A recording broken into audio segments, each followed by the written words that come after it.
বিশিষ্ট নাট্যকার হরিমাধব মুখোপাধ্যায় আজকে গতকাল রাতে তিনি মারা গিয়েছেন। মানে আপনাদের তরফ থেকে কী ব্যবস্থা করা হচ্ছে? বিষয়টা দেখুন, আজকে সত্যি বালুরঘাট শহর শোকস্তব্ধ। কারণ যে সমস্ত মহান ব্যক্তিত্ব যারা বালুরঘাট শহরকে সংস্কৃতির শহর হিসেবে পরিচিতি লাভের জন্য আমাদের যে সমস্ত মানুষের অবদান ছিল, তার মধ্যে হরিমাধব মুখোপাধ্যায় উনি একজন অন্যতম। তিনি নাট্যকার, নির্দেশক এবং অভিনেতা।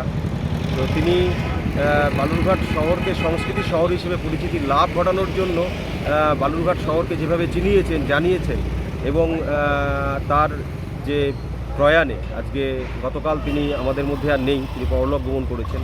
তার পরিবারের প্রতি সমবেদনা জ্ঞাপন করছি আমরা এবং পাশাপাশি তার বিদেহী আত্মার শান্তি কামনা করছি।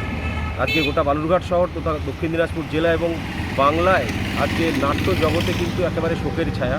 তো ওনার শেষ যাত্রায় বালুরঘাট শহরগতভাবে সমস্ত ধরনের এবং সমস্ত বর্ণের মানুষ আজকে একত্রিত হয়ে তার শেষ যাত্রায় আজকে আমরা সামিল হয়েছি এবং সম্পূর্ণভাবে তার শেষ যাত্রা পর্যন্ত এবং প্রচুর মানুষ আজকে গোটা বালুরঘাটের মানুষ সেখানে তার প্রতি যে শ্রদ্ধার্ঘ নিবেদন শেষ যাত্রায় এবং তার শেষ যাত্রায় পাশে থাকা থেকে শুরু করে সমস্ত রকম বিষয়গুলোকে আজকে আমরা গতকাল থেকেই আমরা শুরু করেছি।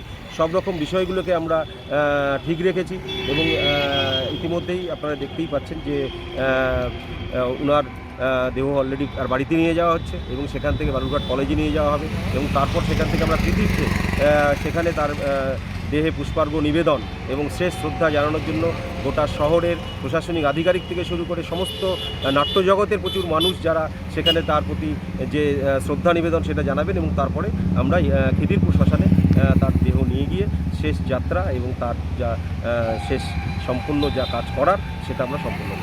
তাকে নিয়ে কি শহরে কোনো মঞ্চ বা এই ধরনের কিছু করার প্ল্যানিং পৌরসভার রয়েছে? অবশ্যই সেটা আমরা অনেক আগেই ভেবেছিলাম, কিন্তু আমরা সত্যি দুঃখিত। কারণ আমরা জানেন ইতিমধ্যেই যে আমরা একটা মুক্ত মঞ্চ, ওপেন মঞ্চ আমরা বালুরঘাট পৌরসভার পক্ষ থেকে আমরা করেছি, যা তার টেকনিক্যাল প্রসিডিওর কমপ্লিট হয়ে গেছে, খুব তাড়াতাড়ি কাজগুলো শুরু হবে। তো আমরা একাঙ্ক নাটকের জনক বালুরঘাটের আরেকজন মহান ব্যক্তিত্ব মন্মথ রায়ের আবক্ষ মূর্তি আমরা বসিয়েছি, আপনারা জানেন।